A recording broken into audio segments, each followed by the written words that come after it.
Salutations, ladies and gentlemen, the Streaming Underman here, back again with another video. And in today's video, we'll be taking a look at the Case Seahorse Whittler. Now, this pattern is a pretty old type of knife, specifically from Case, but other brands have made a similar pattern before. For example, Rough Riders, classic Carbon 2 Swayback Whittler, and the GEC 38 English Whittler, which is a knife I'm currently hunting down. But aside from that, this is Case's take on it, and they call it the Seahorse Whittler. And it is a 3-blade serpentine whittler with a primary Wharncliffe blade, a secondary pen blade, and a secondary coping blade. So, without further ado, we'll take a look at this knife and see if it's any good. So to start, size comparison, here it is next to a knife with a very similar shape, and this is called a serpentine. This particular shape has the fattest part at the forward bolster and the thinnest part at the back. You can see there's this kind of swoopy pattern that only a serpentine knife has. It's not the same thing as a swayback. For example, this is a swayback with the knife being curved throughout the entire body of the handle. But at the same time, this, while it is curved, it isn't just going straight up. In fact, you can see it goes up a little and then goes back down. So there's this little hill, if you will, right in the center.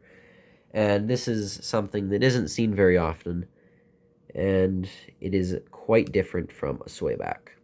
So this would not be classified as a swayback. This is a serpentine. So anyways, here it is next to the, I was about to say GEC. The Groman Slimline, and this is one of my favorite smaller carry knives, being in rosewood. You can see there are some similarities, but there are also some differences. For example, the Case has a second bolster that's much smaller than the one on the Groman. And of course, another obvious difference is the Groman is a single-bladed clip point, while this has 3 blades, one of which features 2 springs to hold it in place, and it's a Wharncliffe. So when you open the two knives, you can notice that they are very, very different. But at the same time, in the closed position, you can see some similarities. Here it is next to the Arthurite Ettrick. The Ettrick is a Wharncliffe, even though it's not the same handle shape. You can see the Case has a more aggressive Wharncliffe, while the A-Rite is a bit more subdued. And here it is next to a Barlow by Taylor's Eyewitness. Nothing comparable about these two knives. One's a clip point, the other's a Wharncliffe, and they have 2 incredibly different shapes. But still a worthy comparison. So, as for the fit and finish of this knife, this is surprisingly good for a Case. We've got nickel silver bolsters, and the transitions are really, really smooth. Very good transitioning. We have brass pins, which are very well done. I like the single, slightly larger pin that Case tends to do. It's a unique change from their normal little flat pins. This has the Case bomb shield. You can see, if it focuses, it says Case XX. The shield is very well done. Doesn't look like it's going to fall out. Now, probably the most shocking bit about this knife is the lack of gapping. Case knives have a bit of a reputation for having lots of gapping. This is probably the first Case knife I've ever had without even the slightest hint of a single gap. The only thing coming anywhere close is the Case Swayback Gent, which has a tiny little bit of gapping, but nothing anywhere near as perfect as this. This is just incredible. Well done, Case. And here people thought you could never make a knife that doesn't have gapping. You're doing a good job. We have their 2020 tang stamp. It says Case XX with 10 little dots, which means this knife was made in 2020. For example, this year's 2022, so if I bought a knife that was from 2022, there'd be 8 dots. And then when 2029 comes around, there'll only be 1 dot left until they change the logo and add 10 little dots once again. On this side, it just says USA, country of origin, 6355WH. So the 6 is referring to the handle pattern, or handle material, I should say, which is jigged bone. 3 is the number of blades, 55 is the factory pattern number, and WH means Whittler.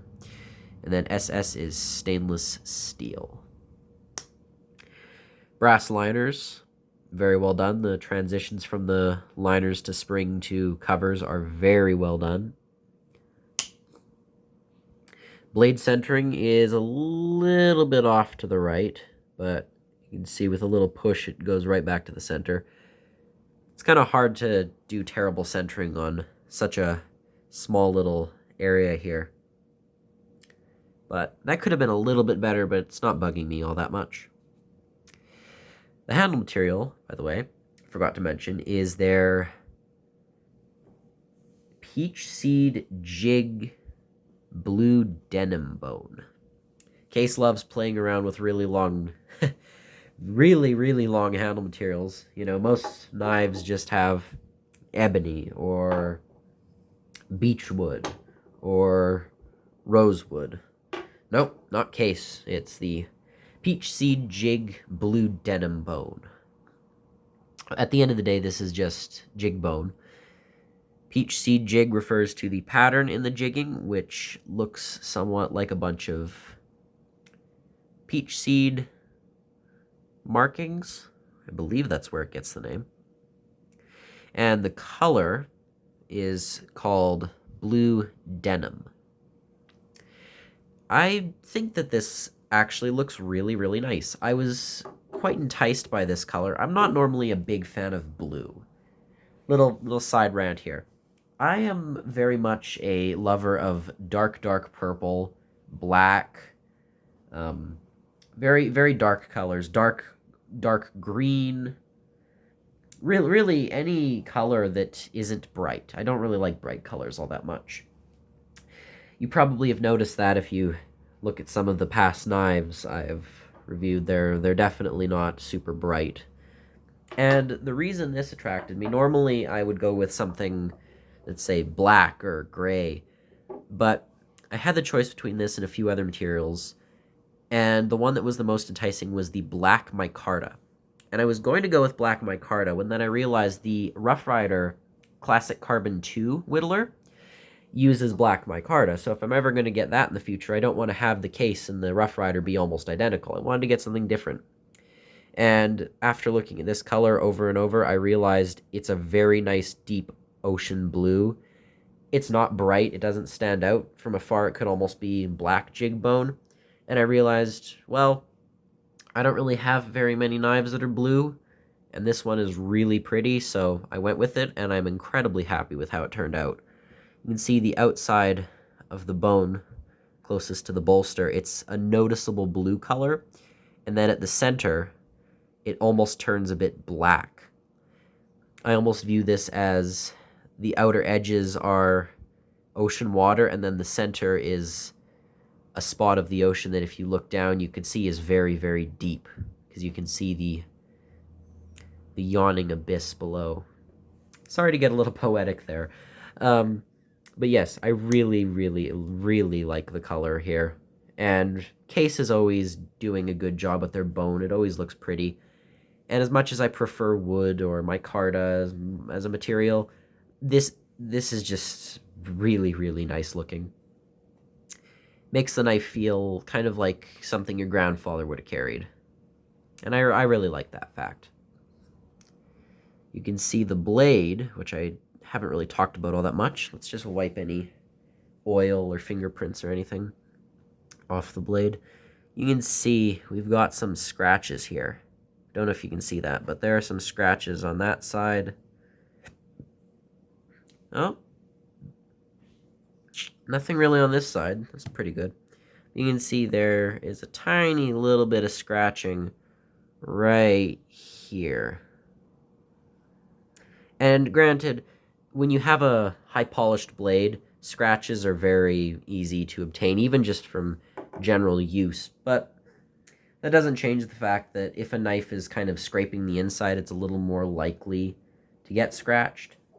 But I think that almost every case knife, or really any high polished knife I have, has accumulated some scratches over the few weeks, days, months, years I've used them.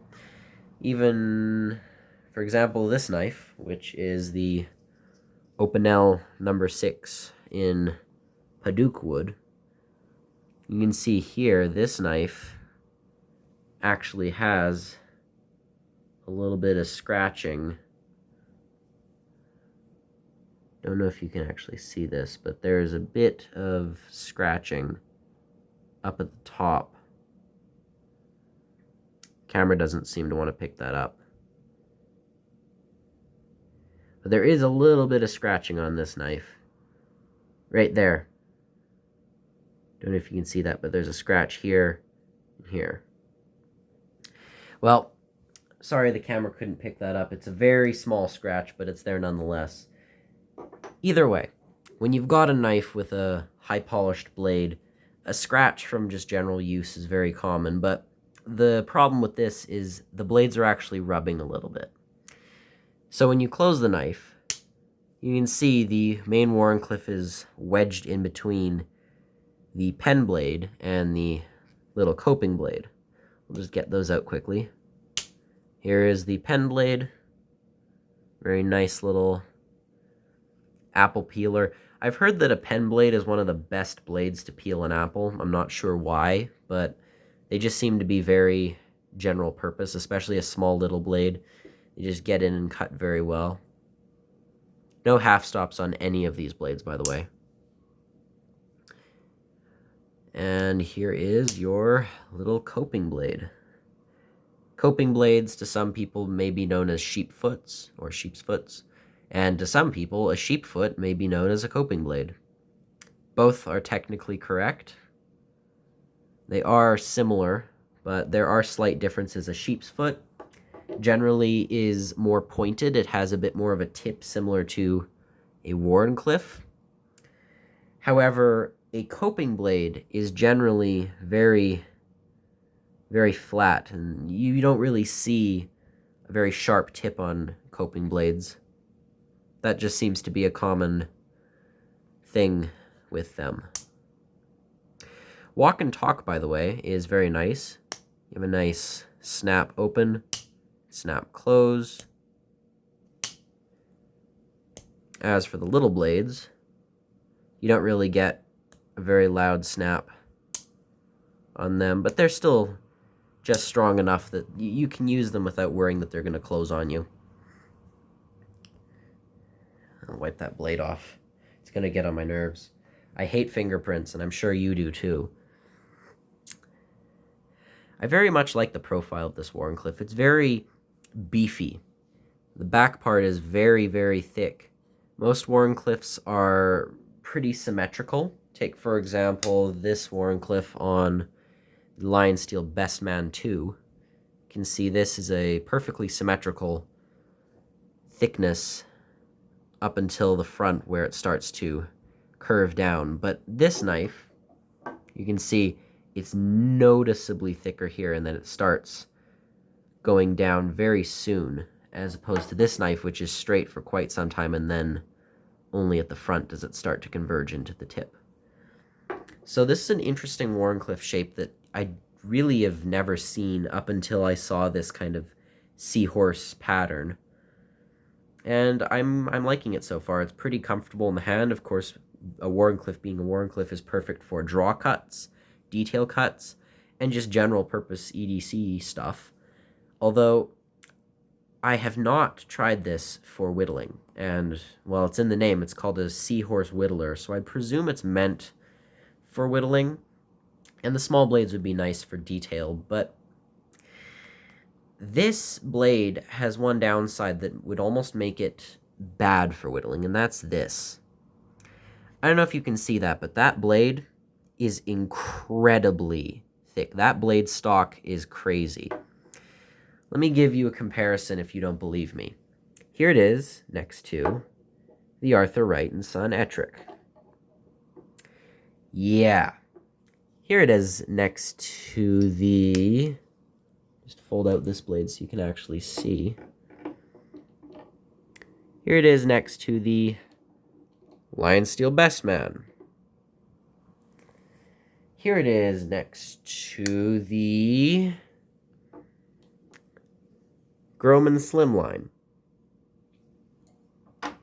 Actually, this is easier if I just hold them up like that. And perhaps most terrifyingly of all, comparing perhaps the thickest blade in a small slip joint folding knife I have to the thinnest blade I have, which is the Opinel number 6.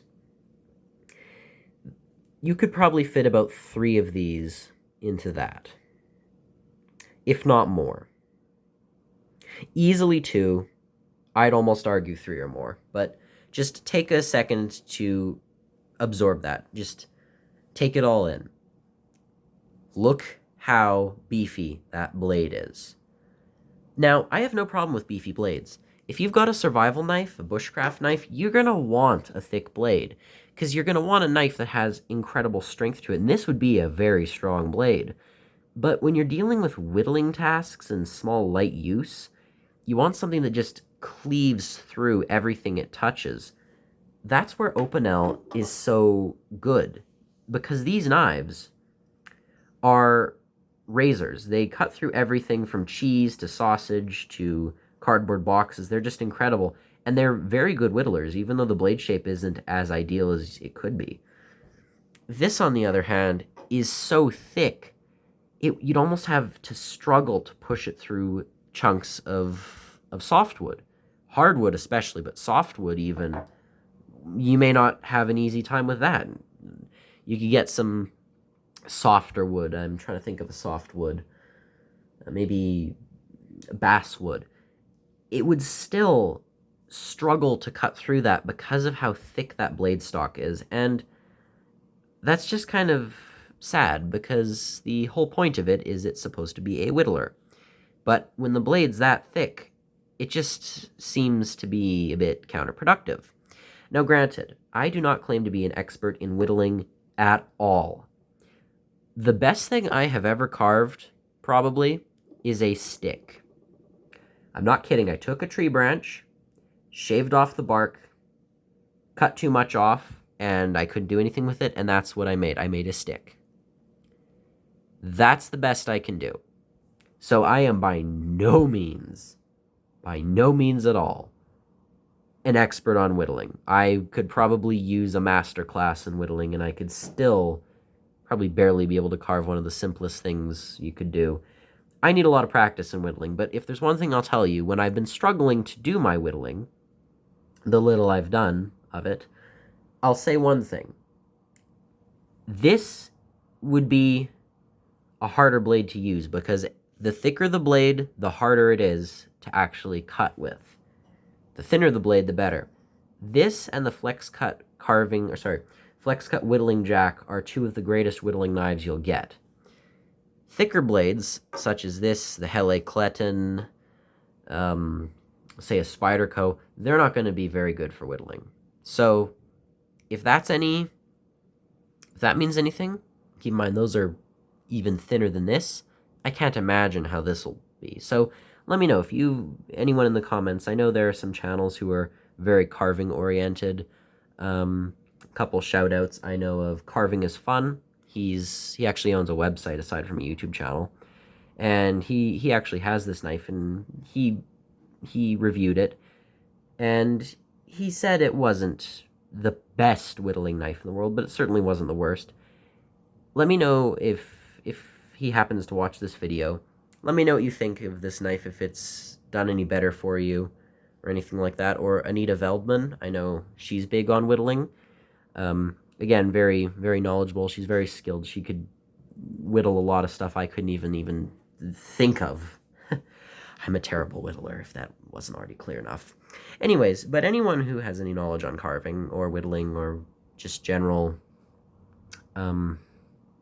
outdoor wood carving knowledge, please shine some light on this. I am very ignorant when it comes to the topic, but from the little I know, the thinner the blade, the better, and this is not a thin blade. So, if the whole purpose of this knife is a whittler, I don't know if it would do so good at that. So if you've had any experience using this as a whittler, let me know what you think of it, and if it's any good. So, I went off on a bit of a rant there. I apologize. Back to fit and finish. Yes, so bolsters, transitions are good, pins are flat, like the shield, no blade play at all. Stamping is good. This is one of the sharpest, if not the sharpest case knife I've ever had out of box.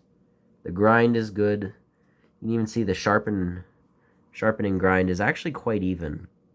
This is almost perfect. I've seen a lot of case knives with grinds that look all like this. They're all swoopy. They just do not look that good. This one actually was pretty nice. So, what are the flaws of this knife? What are the things that are bad about it? Well, so far I've said I like the materials, I like the look, I like the style. It's a very comfortable knife in the hand, full 4-finger grip. You know, you get your spare blades if you need. So, what's the problem with this knife, aside from the fact that it's not a very good-looking whittler? Well, 2 issues. 1, because of that centering, and again, yes, you can push it to the side, but that still doesn't change the fact that every single time I try opening this blade, this one right here, this little coping blade, listen. I don't know if you can hear that, but there is a noticeable scrape. Every single time I open that coping blade, this area right here, see those little scratches? That was caused by this blade. And I don't know if you can see this, but there you go. Look at that scratch. So, I think that even if they had fixed the centering, the blades are just still so close together that you're probably going to have a scratched blade anyways. But I still think they could have done a little bit of a better job with that. I'd almost rather that they had put the little blades right up against the liners. And while yes, you'd have a higher chance of scratching the liners, at very least you're not scratching the polish on the other blades. So I would have preferred it if they had done that. Again, there's a way to work around this. You just open the primary blade, then you open your secondary blade, and then you can close your primary blade again. There you go, you got your secondary. But you shouldn't have to open the primary blade just so you can get the secondary blade out without scratching it. That seems kind of counterproductive. You're doing twice the work for a result that shouldn't have any downsides to it. So, yeah, I think that the scratching is a bit of an issue. And again, this is my second time to ask for insight from people who know more about certain subjects than I do. For any of you who own Case Seahorse Whittlers, Rough Rider, Classic Carbon Swaybacks, but the most important one, GEC 38s. If you own a GEC 38 English Whittler, please let me know in the comments. Does your GEC scratch? Do the blades rub at any point? Do they rub the liners? Do they rub the other blades? Just let me know. I really want to know, because GEC has kind of become the quality standard of the 2020s now. And for a traditional pocket knife, if you're saying, oh, well, I'm judging the quality of this knife, if it's GEC quality, it is good. If it is worse than GEC, it is bad. And if it is better than GEC, it's the best knife to ever exist. It's the best thing since sliced bread. That's kind of how it's become when it comes to the knife world. So if you can tell me GEC, the premium standard, if any of your GEC 38s have the scratching issue, let me know, because I just want to figure out, is this part of the design of a Seahorse Whittler, just because it's such a small knife they're trying to keep thin and compact? Because again, look at this. compared to the Groman, it is actually about the same. In many cases, the Groman may even be thicker. So they're still managing to keep a 3-blade knife as thin as a 1-blade knife, which is quite a difficult task. So yeah, if you have any GEC 38s, let me know. Are they thicker? Is that how they manage to prevent any scratching? For example, are the blades more separated so it's harder for them to make contact with one another? But again, let me know. How are GEC 38s different in that sense? Do they scratch? Do they make them farther apart from each other? Is the handle itself beefier so there's more room where the blades aren't so crammed in? Let me know, I'm curious. But yes, so scratching, that's the one issue. And the last issue is this. Look at that. See how those springs sit proud? Yeah, that's kind of unfortunate. This blade works on 2 springs, which makes it sturdier and less likely to close, which I like. It's a strong blade. It feels good in the hand. But those springs sticking up just look very messy. Again, this is my first time owning this kind of knife pattern, so I wouldn't be able to tell you if this is normal. But looking at other knives I have, this knife is flat. The spring is perfectly flush. It is not sticking up. So generally, springs sitting up is that's a big issue. But I'm just wondering, because of the construction of this knife, is this a normal occurrence? So again, another call to anyone who owns Rough Rider, classic carbon Whittlers, anyone who owns Case Seahorses. I know there are other people, obviously, who have knives like this and probably would have similar questions about things like the scratching. Is this normal, or is it just Case being lazy again? Who knows? And lastly, of course, GEC 38 English Whittlers. So if you own any of those knives and you either have this issue or don't have this issue, let me know, because I just want to be sure, is this a flaw on Case's side? Is this part of the design? Is this a common occurrence? Is it meant to be there, or is it something that I should be, contacting Case about? Just, I want to know, because I can't jump to conclusions if I've never owned a knife like this before. This is my first time having a knife that has one single blade working on 2 springs. So, yeah, please let me know. So the following 3 things, if you can, I'd love it if you told me if this would be any good as a Whittler. 2, if you told me that the scratching thing is common and if that's part of the design or if it's just Case being clumsy. And lastly, the whole proud springs. Is that Case being clumsy, or is it part of this knife's design and other companies do it, even GEC? So let me know. If you have this style of knife and you have anything to say about this kind of, fit and finish stuff, please let me know. I'd be very curious to hear your thoughts on that. But my all-in-all rating for this knife, what would it be? Oh, golly. I've almost been here for half an hour. Well, that's, I think, a record. But anyways, so my overall thoughts. You can complain about Case's steel and about how it's not good, but keep in mind, it is a traditional knife. The steel's never the top feature of it. Again, the quality and the smoothness of the transitions, pins, lack of gaps, how they fit the brass and the covers and the steel all together, very well done. The blades themselves look nice. I feel like this would be a great user. You got a lot of options for kind of tasks you want. If you want something that's good for some, say, maybe apple peeling. I have yet to try peeling an apple with a blade like this, but I've heard that pen blades are good for that. If you have some like tape to cut or draw cuts, then the coping blade would be helpful. And then if you have any detail work or scoring, then this would be a great primary blade for that. So all in all, blade configuration, so blades used, 10 out of 10. I really like the combination of what they went for with this. Transitions, 10 out of 10. Gapping, 10 out of 10. Polish, 10 out of 10. Cover material, 11 out of 10. I absolutely adore the color in this bone. Again, just a gorgeous, gorgeous ocean blue. Stamping, probably about an 8 out of 10.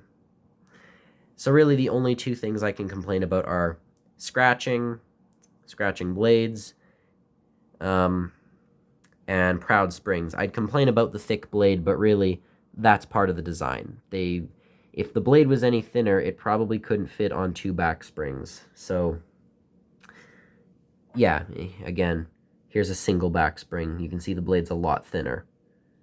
So if they're going to do a knife that works on 2 springs, they have to make it thicker. But there's that. So my only real complaints are the scratching and the proud springs. But again, for all I know, it's part of the design, and even GECs and Rough Riders have the same problem. So all in all, my final rating of this knife would be a pretty solid, maybe 7.5 out of 10. Maybe I'll go with an 8. I'll go with an 8 simply because of how much I like the cover material. Absolutely gorgeous. And plus the walk and talk's really nice. So, I have rambled on for long enough. For anyone who actually managed to go through the entire video without just clicking off because they got bored, thank you for listening to my rant. Well, it was supposed to be a review, but it kind of turned into a bit of a rant.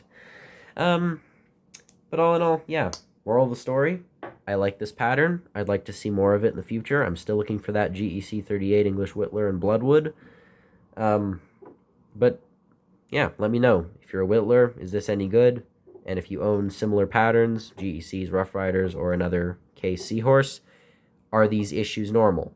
Is the scratching normal? Is the proud spring issue normal? If it is, let me know. If it isn't, let me know. I just love reading your comments. Again, thank you very much for watching. And yeah, I really like this material. That's the one thing. If you couldn't take anything else out of this video, that's the one thing you can most certainly take out of this video. I really like that cover material. Anyways, so thank you very much for watching. And this has been the Case Seahorse Whittler in blue denim peach seed jigged bone. Case with their long names. And this is the Streaming Enderman. As always, signing off. Goodbye.